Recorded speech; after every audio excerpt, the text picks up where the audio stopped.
예수 안에서 성령 충만해서 생기 넘치기를 바랍니다. 삶의 활력이 가득하기를 주의 이름으로 축원합니다. 요즘에 우리 주변을 바라보면 생기보다는 분노가 더 많은 것 같아요. 생기가 충만해야 되는데 다들 분노가 더 많은 것이 아닌가 생각이 듭니다. 코로나 이후로 굉장히 그런 것들이 심화돼서 더 역력하게 드러나는 것 같습니다. 그럼에도 불구하고 저와 여러분은 예수님 때문에 성령 안에서 생기 넘치기를 바랍니다. 아멘. 내 얼굴에서 생기가 넘쳐나야 돼요. 예배 시간에도 생기 넘치는 모습이 보여야 됩니다. 착 늘어져 있으면 안 돼요. 스데반이 성령이 충만할 때 얼굴이 천사의 얼굴과 같았다. 여러분, 그 모습은 어쩌면 생기 충만한 그런 성도의 모습이어야 하지 않겠는가 생각합니다. 여러분에게 그런 은혜가 살아있기를 간절히 소망합니다. 한 가지 묻고 싶은 게 있어요. 여러분, 예수님의 부활을 역사적 사건으로 믿으시나요? 예, 여러분 이거 믿으셔야 됩니다. 적어도 그리스도인은 이 부활이 역사적 사건이라는 사실을 믿고 신앙생활을 할 수 있어야 합니다. 근데 사실 그게 큰 믿음이에요. 여러분, 예수님의 제자였던 도마가 예수님 부활했다는 얘기를 제자들에게 들었어요. 다른 제자들에게 들었고 나서 난 못 믿겠다 그랬어요. 내가 직접 그분의 못자국을 손으로 만져보고 창자국에 손을 넣어보고 나는 믿겠다 그랬어요. 왜 그랬을까요? 이해가 안 되는 거예요. 예수님이 부활했다고 하는데 그 모습 자체를 아무리 따져보고 또 생각해봐도 자기 자신이 설득이 안 되는 거예요. 갑자기 나타났다, 갑자기 사라졌다는데 이게 도대체 어떤 잘못 본 거 아닌가라고 생각을 했던 거죠. 그런데 그 자리에 주님이 나타나셔서 도마에게 자, 나를 봐라, 내 손을 만져보고 내 옆구리에 손을 넣어보라, 이렇게 주님이 말씀하실 때에 도마는 더 이상 따지거나 묻지 않고 예수님의 부활을 그대로 믿었습니다. 여러분, 이 믿음이 큰 믿음이에요. 그런데 주님께서 말씀하세요. 보지 않고 믿는 믿음은 더 크다. 그러니까 저와 여러분이 더 큰 믿음의 인생입니다. 그렇게 확신하십니까? 예. 항상 예수 그리스도의 부활은 역사적 사건이라는 것을 흔들림이 없이 붙들 수 있기를 바랍니다. 근데 중요한 것은 부활의 믿음을 고백은 하는데 부활을 살아내는 것에 있어서는 굉장히 서툰 것 같다는 생각이 듭니다. 어때요? 여러분들 부활의 믿음을 고백하고 아멘 하지만 부활을 살아냅니까? 여러분 삶 속에서 부활이 그렇게 적용이 되고 사라져요? 여러분 굉장히 중요합니다. 부활이 사라지기를 바랍니다. 정말로 예수 부활, 내 부활이 될 수 있기를 바랍니다. 예수님의 부활이 내 부활이 안 되면 아무리 고백을 해도 그것은 공허할 수밖에 없어요. 신앙생활은 영원한 하나님 나라의 이야기지만 그 하나님 나라의 이야기가 여기서 내게 오늘 예수 안에서 경험돼야 됩니다. 그 경험되지 않은 신앙은 실체를 확인할 수가 없어요. 끊임없이 우리가 부활을 고백하면서도 그 부활이 내 삶 속에서 직접 경험되고 그래 예수 부활, 내 부활 이렇게 말할 수 있는 이런 은총이 함께 해야 할 겁니다. 그래서 부활을 믿음으로 살아내는 은총이 있기를 바랍니다. 근데 이 부활이 살아 역사하면요 사람이요 생기가 넘칩니다. 부활의 믿음으로 삶 속에서 그 부활을 내 부활로 살아가는 사람들은 생명력이 넘쳐요. 왜냐하면 부활은 생명의 역사이기 때문에. 이 세상에서는 가장 강력한 파워가 죽음이거든요. 근데 그 죽음을 이긴 믿음이 부활 역사예요. 그래서 이 부활의 믿음을 정말 삶 속에서 살아내는 사람은 그 부활의 생명력으로 인해서 어떠한 삶의 환경도 다 넘어가고 이겨내고 극복해내는 이런 힘있는 영성을 갖고 삽니다. 저는 우리 복있는 교회 성도들에게 그런 은혜가 함께하기를 바랍니다. 아멘. 우리나라는 사계절이 뚜렷해서 지금 봄입니다. 아침에 제가 오다 보니까 꽃망울이 터졌더라고요. 어제까지만 해도 그거 못 봤는데 올 때 보니까 밤새 비가 오면서 꽃망울이 터졌어요. 봄이구나. 생기가 있어요. 겨울에 죽은 줄 알았는데 모든 잎이 떨어지고 그래서 생명이 없는 것처럼 보여서 쓸쓸했는데 벌써 봄이라는 계절을 속일 수가 없어요. 봄이 왔어요. 그 봄을 믿고 기다렸어요. 이제 만물이 소송하는 이런 계절이 우리에게 다가왔습니다. 사실 그동안에 코로나 팬데믹으로 얼마나 억눌렸는지 몰라요. 이런저런 이유와 까닭 때문에 마음이 오그라들었고, 그래서 정말 이걸 마음을 추스리기가 쉽지 않은 그런 잔뜩 움츠러진 이런 현실을 우리가 살아왔는데, 이제 여러분 봄입니다. 일어날 수 있기를 주의 이름으로 간절히 축원합니다. 이 모든 삶의 억눌림으로부터 이제는 일어나서 생기 넘치고 활력 넘치는 부활의 영성으로 세상을 승리하며 하나님께 영광 돌리고 찬양하는 이런 성도가 저와 여러분의 삶의 모습 속에서 나타나기 간절히 바랍니다. 사실 오늘 본문은 너무 잘 아는 말씀이에요. 에스겔 37장 1절에서 14절 에스겔 통해서 하나님께서 정말 마른 뼈들이 살아나는 이런 말씀을 주셨는데, 오늘 그 본문이에요. 내용을 좀 설명할 필요가 있겠다 생각이 들어요. 하나님께서 영으로 에스겔을 불러내서 어느 골짜기로 이끌고 갑니다. 근데 에스겔이 가보니까 골짜기에 막 뼈가 가득한 거예요. 엄청나게 많은 뼈들이 있는데 다 말라져. 정말 킬링필드의 모습을 방불하는 이런 모습을 에스겔이 보고 깜짝 놀라요. 하나님께서 그런 에스겔에게 이 뼈들이 살겠느냐라고 물어요. 에스겔이 그 하나님의 질문을 받고 곧바로 대답을 못하다가 주께서 하시나이다, 아주 소극적으로 그렇게 대답을 합니다. 그랬더니 하나님께서 에스겔에게 너 대언을 해라. 이 뼈들에게 너희가 살아날 것이라고 말해라. 그래서 에스겔 선지자가 뼈들을 향하여 선포를 합니다. 너희가 살아날 거다. 힘줄이 생기고 근육이 생기고 피부가 덮이면서 너희가 살아날 거다라고 이야기를 합니다. 그러니까 이 뼈들이 움직이기 시작하는 거예요. 뼈가 서로 연결이 되고, 그리고 힘줄이 생기고, 그리고 근육이 생기고, 그리고 피부가 덮여요. 그런데 생기는 없어요. 그냥 누워있는 그런 모습으로 변한 거예요. 하나님이 다시 명령하세요. 생기에게 대해서 명령하라. 그래서 에스겔이 생기에 대해서 대언을 합니다. 생기가 들어가라. 생기가 들어가면서 그 사람들이 일어나는데 큰 군대였다.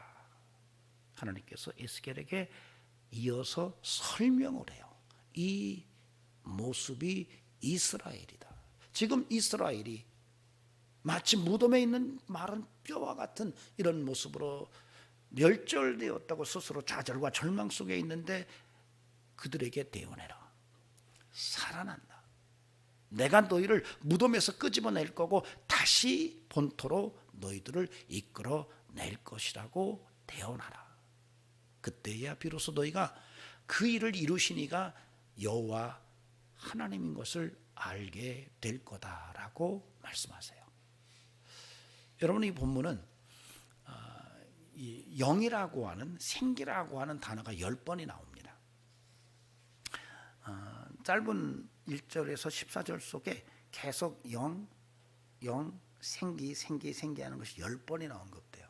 구조적으로는 이 생기라고 하는, 영이라고 하는 이 용어로 본문이 전체가 조직되어 있다고 봐도, 그래서 이 본문은 이 영을 이해하지 않으면, 생기가 뭔지를 이해하지 못하면 바르게 본문을 읽어낼 수가 없는 구조예요. 그리고 오늘 본문 속에서 하나님께서 이르시되라고 하는 말이 4번이 나와요. 똑같이 계속 반복적으로 내게 이르시되, 내게 이르시되, 내게 이르시되, 내게 이르시되 이렇게 나와요. 그래서 이 본문을 나눈다면 바로 이 구절체, 내게 이르시되라고 하는 이 구절체를 중심으로 해서 본문을 끊어 놓으면은 5개의 단락으로 본문이 나누어질 수가 있어요. 그런데 이렇게 나누어 놓고 보면은 이 구조가 시나리오의 클라이막스 구조로서 모든 구조가 정확하게 일치하는 것을 볼 수가 있어요. 도입, 전개, 위기, 절정, 결말이라고 하는 정확한 구조를 드러내고 있어요. 이런 구조를 통해서 오늘 본문은 우리에게 굉장히 중요한 메시지를 설명하고 있습니다. 그런데 오늘 3절에서는 하나님이 이 에스겔에게 이 뼈들이 살겠느냐라고 물으세요. 근데 이것은 수사의문문입니다. 성경에서 수사의문문이 이렇게 드러날 때는 뭘 모르고 묻는 게 아니에요. 즉 이 말은 뭐냐면 하나님께서 에스겔에게 지금 이 뼈들이 살겠느냐라고 물으시는 것은 하나님은 이 뼈들이 살겠다는 걸 이미 알고 뻔히 다 아는데 아는 것을 에스겔에게 묻는 거예요. 그래서 이런 것들이 굉장히 중요한 메시지를 담고 있습니다. 자, 이런 과정 속에서 오늘 우리가 하나님의 음성을 함께 들여다보는 그런 시간을 갖도록 하겠습니다. 그래서 이르시되라고 하는 이 말을 통해서 5개의 단락으로 나누면 도입 부분은 1절과 2절이에요. 이런 말씀을 보면 1절, 2절에 보면은 여호와께서 에스겔에게 임하세요. 그리고 그 영을 이끌고 골짜기로 내려가서 뼈가 가득한 마른 뼈가 가득한 곳에 지나가게 하세요. 그 뼈가 심히 말랐던 이런 모습이 1절, 2절에서 언급돼요. 이게 도입이에요. 그리고 나서 하나님이 말씀하세요. 이 뼈들이 능히 살겠느냐. 이게 전개입니다. 그 다음에 위기는 에스겔이 그 뼈들에게 대언을 하자 그 뼈들이 움직여서 근육이 생기고 그 다음에 힘줄이 생기고 그리고 피부가 덮였는데 그 모습을 정확하게 설명을 해요. 생기는 없더라. 이게 바로 이 생기는 없더라에 해당하는 4절에서 8절이 바로 위기에 해당해요. 구조적으로. 그래서 여기서는 도대체 위기가 뭔지를 설명해요. 구조적으로. 그 다음에 절정은 9절에서 10절입니다. 생기가 들어가서 큰 군대가 되는 이런 모습이 절정의 모습이에요. 그러니까 신앙의 절정이 도대체 뭐냐라고 하는 것을 구조를 통해서 설명하고 있는 겁니다. 그 다음에 결말은 11절에서 14절인데 이 뼈들이 이스라엘이다. 내가 반드시 이스라엘을 살릴 거다. 무덤에서 절망하지 말아라. 내가 살려낼 거다. 다시 끄집어 올 거다라고 이야기하세요. 그런데 이때에 너희는 비로소 그 일을 이루신 이가 나인 줄을 알 거다라고 말씀하는 것이 결말에 해당합니다. 자, 이런 구조 속에서 우리가 본문의 메시지를 읽을 수가 있습니다. 오늘은 위기가 뭐냐? 본문 구조 속에서 위기가 뭐냐? 절정이 뭐냐? 결말이 뭐냐라고 하는 것을 함께 들여다보도록 하겠습니다. 여러분, 첫째로는 4절에서 8절 말씀을 우리가 함께 봐야 돼요. 삶의 위기가 도대체 뭔지를 구조적으로 설명을 하고 있습니다. 또 내게 이르시되 너는 이 모든 뼈에게 대언하여 이르시기를 너희 마른 뼈들아 여호와의 말씀을 들을지어다. 주 여호와께서 이 뼈들에게 이같이 말씀하시기를 내가 생기를 너희에게 들어가게 하리니 너희가 살아나리라. 너희 위에 힘줄을 두고 살을 입히고 가죽을 덮어 너희 속에 생기를 넣으니 너희가 살아나리라. 또 내가 여호와인 줄 너희가 알리라 하셨다 하라. 이에 내가 명령을 하여 대언하니 대언할 때 소리가 나고 움직이며 이 뼈 저 뼈가 들어맞아 뼈들이 서로 연결하더라. 내가 또 보니 그 뼈에 힘줄이 생기고 살이 오르며 그 위에 가죽이 덮이나 그 속에 생기는 없더라. 마지막에 그 속에 생기는 없더라. 이렇게 얘기를 해요. 이게 위기입니다. 그러니까 여러분, 우리가 인생을 살아가면서 삶에 생기가 없다? 이 위기예요. 어떤 이유를 떠나서 인생 속에서 살아가는데 삶에 활력이 없어요. 에너지가 없어요. 생기가 없어요. 얼굴을 딱 봤는데 전혀 생기가 보이지 않아요. 여러분, 이것은 위기라는 얘기예요. 오늘 본문은 분명히 말합니다. 생기는 없더라. 이게 구조적으로 위기에 해당해요. 그러니 우리가 인생을 살아가면서 도대체 인생의 위기가 무엇인지를 우리가 인식한다면 생기 없는 삶이 위기구나라는 것을 오늘 읽어내야 돼요. 전 저와 여러분의 삶 속에 생기가 충만하기를 바랍니다. 생기가 충만하길 바랍니다. 자, 한번 옆 사람 보세요. 살짝. 오늘 몇 분 안 나오셨는데 생기가 있는지. 여러분, 생기가 있어야 돼요. 여러분, 아침마다 일어나셔서 거울을 보시고 생기가 있어야 된다라고 생각하시고 여러분 스스로에게 생기를 명할 수 있는 이런 은혜가, 믿음이 함께하기를 바랍니다. 그런데 오늘 본문에서 이 생기라고 말했을 때에 이게 루아흐입니다. 루아흐인데 이 루아흐는 영이라고 번역이 되기도 하고요. 또 하나님의 영으로 번역이 되기도 하고 생기라고 번역이 되기도 하고 바람이라고 번역이 되기도 합니다. 그런데 여기에서 생기가 들어간다는 얘기는 우리가 생각하는 것처럼 삶의 활력이 넘치는 의미를 훨씬 넘어서요. 여러분, 단순하게 그냥 삶의 활력이 있고 살아있는 그런 분위기가 있는 것으로서 해석하기는 굉장히 역부족입니다. 이 본문은 다른 게 아니에요. 하나님의 영이 임재했다라고 하는 의미예요. 하나님의 영이 그에게 들어갔다라고 하는 그런 의미가 오늘 본문 4절 8절 속에서 생기가 없더라라고 하는 말과 연결돼요. 그러니까 하나님의 영이 없더라 이런 말이 된다는 이야기입니다. 여러분은 생기 있는 인생이십니까? 하나님의 영이 여러분 안에 충만한, 그래서 생기가 넘치는 이런 성도의 삶을 살아가시나요? 차원이 다른 얘기예요. 좀 활력 있고 생기가 넘친다라고 하는 얘기와 여기에서 본문이 말하는 생기가 들어간다라고 하는 얘기는 굉장히 차원이 다른 얘기예요. 세상 사람들이요, 인생을 살아가면서, 우리가 또 세상을 살아가면서 하나 발견한 것은 생기가 있다고 하나님의 영이 함께하는 것은 아니에요. 그런데 하나님의 영이 들어가면 생기가 살아나는 것은 그건 피할 수 없어요. 그러니까 이 차이예요. 그러나 오늘 본문에서 분명히 말하는 것은 너희에게 하나님의 영이 들어가야 된다. 근데 문제는, 위기가 뭐냐? 바로 그 하나님의 영이 없더라라고 하는 거예요. 여러분, 사람이 돈만 잘 벌어도 얼굴에 생기가 있습니다. 그렇죠? 자녀가 잘 나가요. 그러면요, 벌써 얼굴에 생기가 살아나요. 하나님과 무관하게, 하나님의 영과 무관하게, 루아흐가 무관하게 그렇게 생기 있는 모습을 보여요. 그런데 여기에서는 그걸 얘기하는 게 아니에요. 하나님의 영이 들어옴으로 생기가 살아나는 거예요.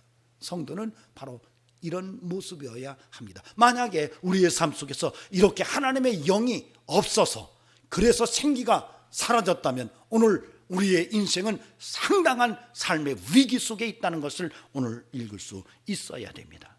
성경에서 하나님의 영의 사역을 우리가 좀 들여다볼 필요가 있어요. 사실은 창세기부터 계시록까지 계속 하나님의 영의 역사는 끊이지 않습니다. 그러나 거대한 사건 속에서 읽으면 조금 독특한 모습이 보여요. 그 중에 하나가 창세기 2장 7절입니다. 하나님께서 사람을 흙으로 지으시고 생기를 불어 넣으시니 생명이 된지라, 이렇게 나와요. 여기서 생기를 불어 넣으시니 이게 루아흐예요. 생기를, 루아흐를 불어 넣으시니 생명이 된지라, 네페시가 되었다, 이렇게 얘기하는 거예요. 그러니까 인간 창조에서 하나님의 영의 역사가 분명하게 언급돼요. 사람의 탄생에 하나님의 영의 개입이 선명하게 언급되고 있어요. 근데 이게 신약으로 넘어오면 또한 거대한 사건을 읽을 수 있는데, 이것은 오순절 사건이에요. 오순절 사건 보면은 사도행전 2장 1절부터 5절에서 분명하게 성령이 강하게 임했다고 이야기를 해요. 그리고 나서 제자들이 달라져요.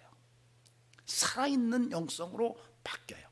그리고 교회가 탄생을 해요. 그러니까 성경 속에서 성령의 임재가 드러날 때에 거대한 사건을 언급한다면 하나는 사람의 창조와 또 하나는 교회의 창조와 연결되어져 있는데, 바로 그런 과정 속에서 우리가 읽어낼 수 있는 것은 누구든지 성도는, 그리고 그 교회 공동체를 형성하는 구성원인 성도는 하나님의 영의 역사를 통해서 가능하다라고 하는 것을 우리가 읽을 수가 있어요. 그런데 여러분, 요한계시록에 가면은 말세의 7교회를 설명을 합니다. 근데 그 말세의 7교회를 설명하면서 계속적으로 관용구로 쓰여지는 문장이 있습니다. 성령이 교회들에게 하는 말을 들어라, 이기는 자는, 이렇게 나와요. 그 다음에는 다양하게 교회마다 달라요.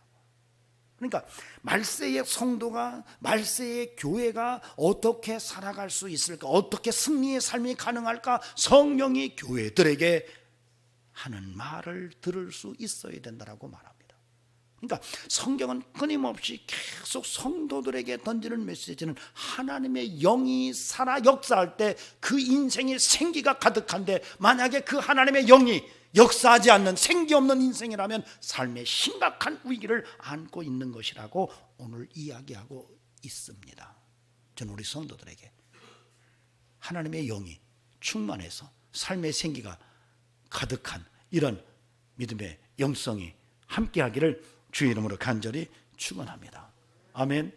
하나님의 영이, 하나님의 루아흐가 성도들에게 교회 가운데 강력하게 개입하심으로써 그 삶에 놀라운 하나님의 형상대로 지어진 삶의 창조성이 드러나고, 더 나아가서는 교회 속에서 하나님의 영이 역사함으로 교회가 교회다운 모습과 기능을 다해 나가는 이런 은총이 우리 속에서 경험되어지기를 소망합니다.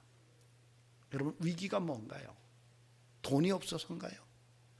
여러분, 자꾸 우리는 돈이 없어서 위기다, 몸에 건강에 문제가 생겨서 위기다, 이런저런 위기의 이야기를 하지만 오늘 성경은 그런 위기보다는 진정한 위기는 바로 하나님의 영이 우리에게서 사라진 것을 위기라고 이야기하고 있다는 겁니다. 여러분, 오늘 이것을 굳게 붙들 수 있기를 바랍니다.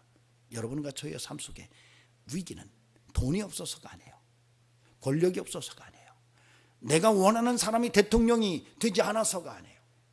내 사업체가 잘 번성되지 않아서가 아니에요. 내 자녀가 문제가 돼서 아니에요. 여러분, 내 배우자가 문제를 일으켜서가 아니에요. 진정한 삶의 위기는 다른 것이 아니라 하나님의 영이 우리에게서 보이지 않는다는 거예요. 하나님의 영의 임재가 우리에게서 확인되지 않는다는 거예요. 그래서 생기를 잃어버렸다는 거예요. 여러분, 저는 우리의 삶 속에서 하나님의 임재가 있는 이런 성도의 영성이 충만케 되기를 주의 이름으로 간절히 축원합니다. 이제는 우리가 어떻게 살 것인가는 우리의 선택이에요. 킬링필드를 살아갈 것인가, 그냥 마른 뼈다귀를 바라보면서 그렇게 인생을 살아갈 것인가, 아니면 그 마른 뼈다귀들에게 대언해서 그 마른 뼈다귀들이 다시 살아나서 생기 넘치는 그런 삶으로 나아가도록 우리의 인생을 만들어갈 것인가. 바로 여기에서 삶의 위기의 결정권이 주어지는데, 바로 거기에 하나님의 영의 개입이 충만하게 드러날 때에 그 위기가 극복된다는 것을 오늘 우리가 하나님의 말씀을 통해서 듣는 메시지라는 것입니다. 여러분에게 이런 은혜가 살아있기를 주의 이름으로 간절히 축원합니다. 여러분, 삶의 위기는 돈이 없는 게 아니에요. 돈이 없기 때문에, 권력이 없어서, 인기가 없어서, 내 가방끈이 짧아서, 육신의 건강에 문제가 생겨서, 자녀들이 말썽을 부리기 때문에, 배우자가 내 속을 썩이기 때문에, 내가 원하는 정치인이 대통령이 되지 않아서, 이래서 위기가 아니라 진정 성도에게 위기는 하나님의 영이 우리에게 충만하지 않아서 생기가 사라진 삶의 현실이라는 것을 분명하게 깨닫는 영적인 감각이 살아있기를 바랍니다. 자, 두 번째로 생각할 것은 삶의 절정이 뭔지 구조적으로 설명을 해요. 이 본문이 절정 시나리오의 클라이막스 구조에서 절정은 9절에서 10절입니다. 이 구조적 절정에서 말하고 있는 것은 삶의 절정이 뭔지를 설명을 하고 있어요. 여러분, 9절 10절을 보면은 또 내게 이르시되 인자야 너는 생기를 향하여 대언하라. 생기에게 대언하여 이르기를 주 여호와께서 이같이 말씀하시기를 생기야 사방으로부터 와서 이 죽음을 당한 자에게 불어서 살아나게 하라 하셨다 하라. 이에 내가 명령대로 대언하였더니 생기가 그들에게 들어가며 그들이 곧 살아나서 일어서는데 극히 큰 군대더라. 따라합시다. 극히 큰 군대. 예, 그 마른 뼈들이 살아났는데 대언을 하니까 뼈들이 연결되고, 그 다음에 힘줄이 붙고 피부가 붙고 근육이 붙고 피부가 붙고, 그리고 나서 다시 에스겔이 대언을 하는데 그들에게 생기가 들어가니까 그들이 덜썩 일어나는데 큰 군대였다고 말해요. 여러분, 군대랍니다. 군대는 힘을 상징합니다. 근데 그것도 큰 군대래요. 큰 힘을 가진 강력한 하나님의 파워가 바로 하나님의 루아흐가 들어간 인생 속에서 나타나고 있다는 이야기입니다. 여러분에게 하나님의 루아흐가, 하나님의 영이, 하나님의 생기가 들어가면 이와 같이 강력한 힘을 가진 은총이, 영적인 파워가 드러난다는 거예요. 여러분 이걸 믿으시나요? 여러분 하나님의 영이 여러분의 인생 가운데 강력하게 개입하시면 놀랍게도 마른 뼈다귀 같은 정말로 무기력한 인생의 변화가 일어나는데, 바로 그 변화는 강력한 파워를 가진 하나님의 역사라는 것입니다. 그 역사가 나타난다는 거예요. 큰 군대의 모습으로 상징화되어서 드러납니다. 저는 우리 성도들과 저의 삶 속에 이와 같이 하나님의 은혜로 인해서 생기 넘치는 강력한 십자가의 군사의 모습이 다시 한번 드러나서 그 일을 통해서 하나님의 나라가 확장되고, 그 일을 통해서 하나님을 기쁘시게 하며, 그 일을 통해서 축복의 역사가 나타나 땅끝까지 복음이 증거되고 하나님이 기뻐하시는 이런 삶으로 여러분의 삶이 다시 한번 자리매김돼서 정말로 이제는 성령의 은혜 속에서 삶의 역동성이 살아나고, 강력한 삶의 그 역동성 때문에, 부활의 역동성 때문에 하나님의 영광이 드러나는 이런 은총이 함께하기를 바랍니다. 하나님 살아계세요. 그 성령이 여러분의 삶에 들어오시면 여러분은 큰 군대처럼 파워 있는 신앙의 삶으로 하나님께 영광을 돌리게 될 줄로 믿습니다. 사실은 사탄의 군대와 하나님의 군대는 달라요. 세상의 군대와 십자가의 군대는 달라요. 오늘 성경은 하나님의 영이 들어가서 군대가 일어나는데 큰 군대더라 이렇게 이야기를 해요. 하나님께서는 여러분을 큰 군대로, 하나님의 십자가의 군대로 세우시기를 원해요. 여러분, 사탄의 군대는요, 거짓이 범벅입니다. 부정과 부패가 가득한 그런 모습을 가질 수밖에 없어요. 그러나 하나님의 군대는 정의와 거룩과 공평과 하나님이 기뻐하시는 사랑으로 가득한 그런 군대라는 사실을 오늘 우리가 안다면, 저와 여러분의 인생을 살아가면서 끊임없이 이제는 사탄의 군대처럼 사는 게 아니라 하나님의 군대처럼 정말로 성령의, 하나님의 루아흐가, 하나님의 영이 함께하는 이런 인생으로 나아가는 영성이 오늘 그리스도인된 저와 여러분에게, 그리고 교회 공동체의 멤버십을 가진 그리스도인들에게 분명하게 확인돼야 할 줄로 믿습니다. 저는 우리 성도들에게 그런 기대감을 가져봅니다. 중요한 것은 우리가 십자가의 군사예요. 그런데 오늘 본문 속에 전체적으로 드러나는 메시지 중에 하나가 하나님께서 에스겔에게 대언하라는 말이에요. 여러분, 하나님께서 에스겔에게도 대언해라. 하나님이 말씀하셔도 되는데 하나님이 에스겔에게 대언하래요. 그래서 에스겔이 그저 대언하는 거예요. 하나님이 말씀하신 대로 그냥 말하는 거예요. 그랬더니 하나님이 말하라고 한 대언하는 그대로 일어나는 거예요. 여러분, 대단하잖아요. 여러분, 이걸 믿으시나요? 여러분, 에스겔이 대언을 해요. 그런데 그 대언한 대로 돼요. 그 마른 뼈들이 정말 큰 군대로 일어서요. 생기가 살아나는 거죠. 여러분, 이게 복음의 신비예요. 여러분, 예수 그리스도의 이름으로 우리가 대언할 수가 있다는 것을 여러분이 아십니까? 여러분, 예수님께서 우리에게 면허증을 주셨어요. 야, 내 이름으로 구하라. 그러면 내가 시행하리라. 내 이름으로 해. 믿는 자에게 이런 표적이 따라 내 이름으로 라고 말씀하셨거든요. 여러분, 이런 믿음이 오늘 이 에스겔 37장에서도 우리에게 읽혀줘야 돼요. 그래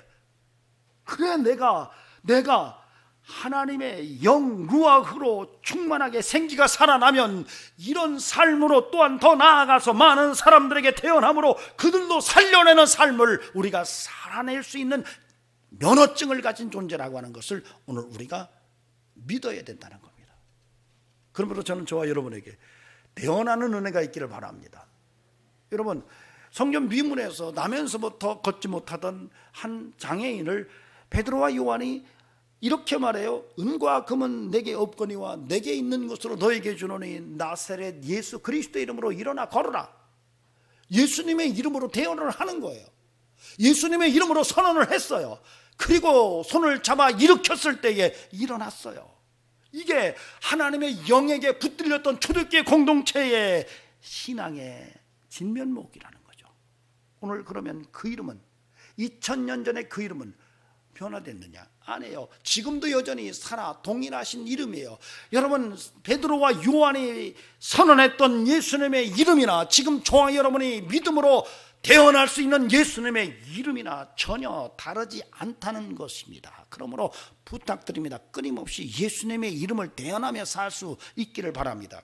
아침에 일어나셔서 여러분이 거울을 보시는데 여러분의 얼굴 모습에서 생기가 없으면 대언하세요. 생기야 들어와라.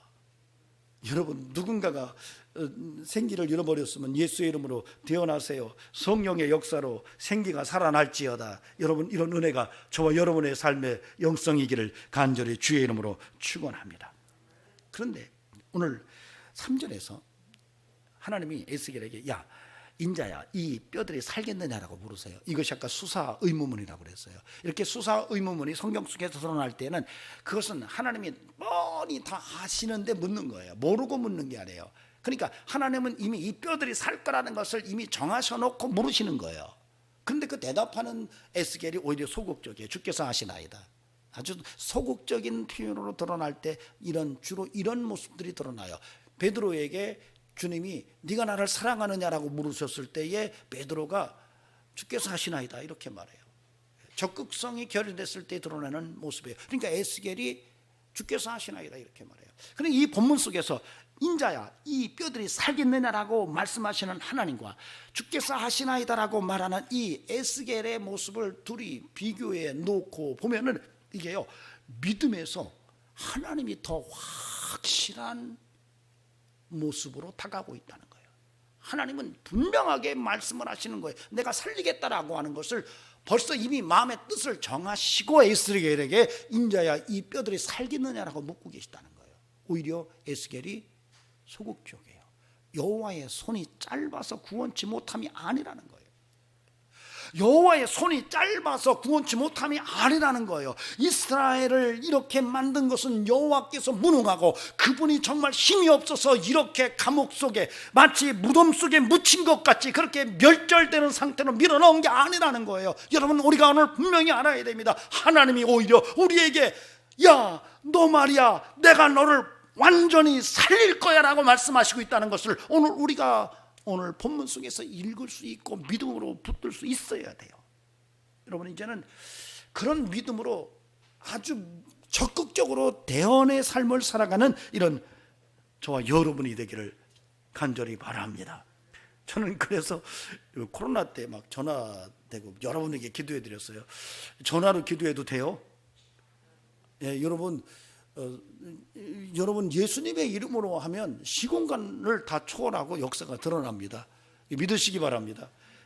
끊임없이 하는 거예요. 믿음으로 끊임없이 예수의 이름으로 대언하고 사는 이런 영성, 이런 은혜, 이런 믿음이 우리 성도들의 삶이기를 간절히 바랍니다. 아멘. 자, 큰 군대로 일어나는 이 모습이 사실은 절정입니다.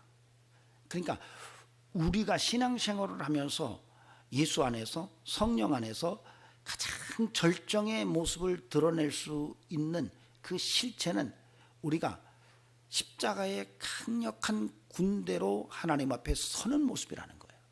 전 저와 여러분에게 이 땅에 사는 동안에 끊임없이 십자가의 군대로 아주 강력하게 서서 성령을 힘입고 예수 안에서 그런 삶을 아주 강하게 살아내는 이런 성도의 은총이 함께하기를 주의 이름으로 축원합니다.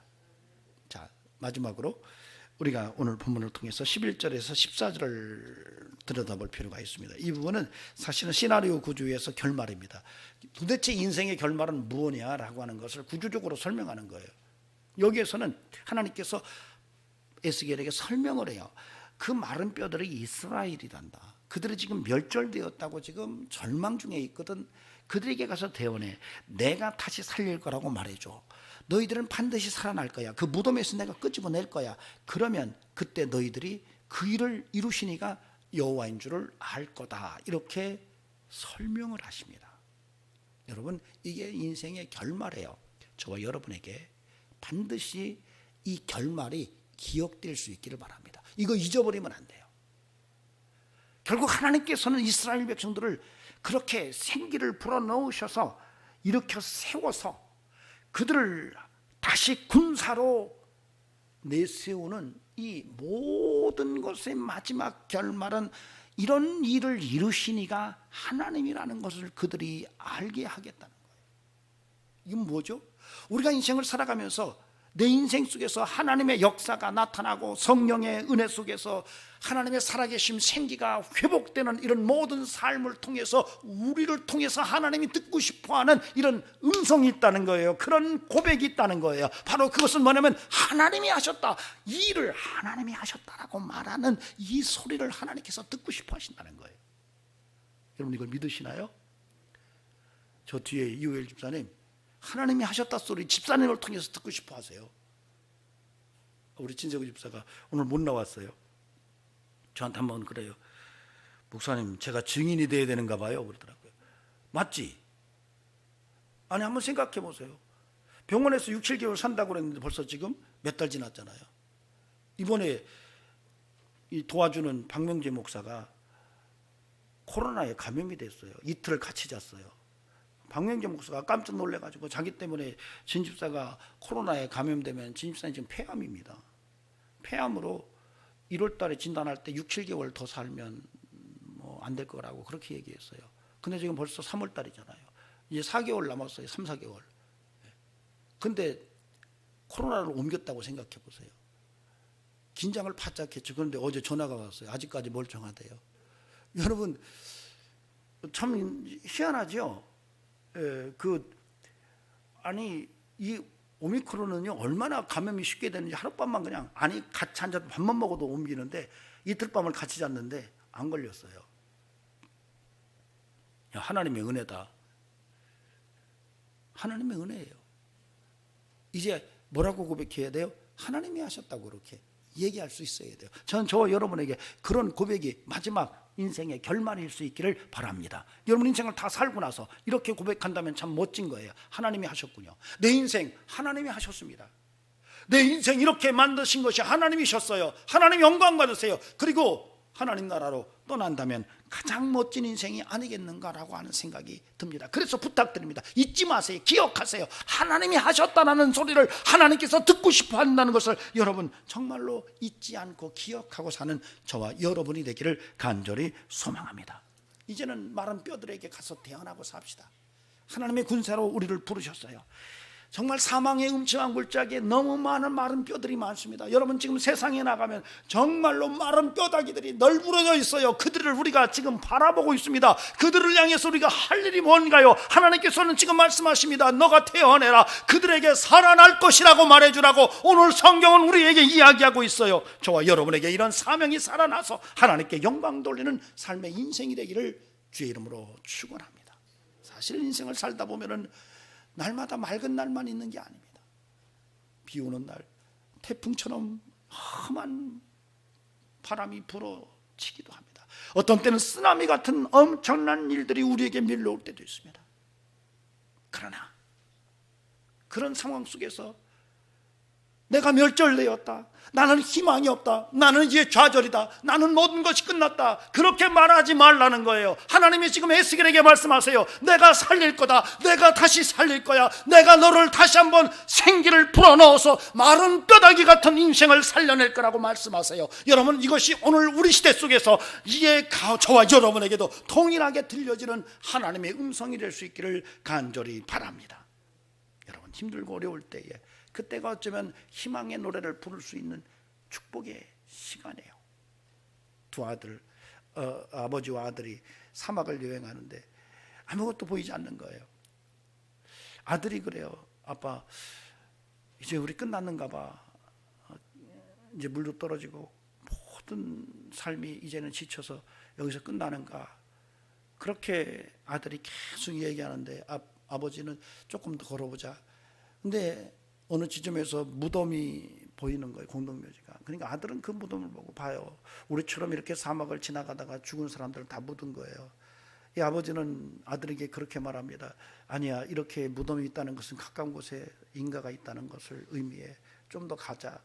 조금 더 가서 마을을 발견하게 됩니다. 여러분 어쩌면 무덤을 보고 절망할 수 있어요. 그러나 여러분 거기서 우리는 하나님을 붙들 수 있어요. 여러분 이 은혜가 오늘 에스겔 37장의 메시지라는 것을 오늘 우리는 분명히 깨닫고, 여러분 아무리 코로나 팬데믹이 힘들고 삶의 환경이 정말 어려워도 여러분 성령의 힘을 입어 생기를 잃지 마시고 하나님을 붙들고 예수를 붙들고 여러분 십자가의 군사로 강하게 서서 인생의 절정을 살아내고 정말로 인생의 결말이 뭔지를 분명하게 깨닫고 내가 인생의 위기가 무엇인지를 알아서 성령이 내게서 떠나갔을 때 내가 정말 위기라는 것을 깨달아 하나님 앞에서 바르게 멋진 인생 살아내는 믿음의 백성 되기를 주의 이름으로 간절히 축원합니다.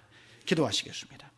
존귀하신 하나님, 어떤 환경이라 할지라도 절망이 아니게 하시고 하나님의 은혜 속에서 예수 안에서 성령으로 희망을 붙들 수 있는 성도가 되게 하옵소서. 삶의 위기는 하나님의 영이 떠난 것이며 삶의 절정은 하나님의 영으로 말미암아 하나님의 십자가의 군사로 우뚝 서는 것이며 인생의 결말은 내가 인생의 여정 속에서 하나님이 하셨다고 고백하는 것이라는 사실을 깨닫고 오직 믿음으로 살기를 원하는 귀한 심령들에게 이제로부터 성부와 성령과 성자의 역사하심이 영원토록 함께 하시기를 간절히 축원하옵나이다.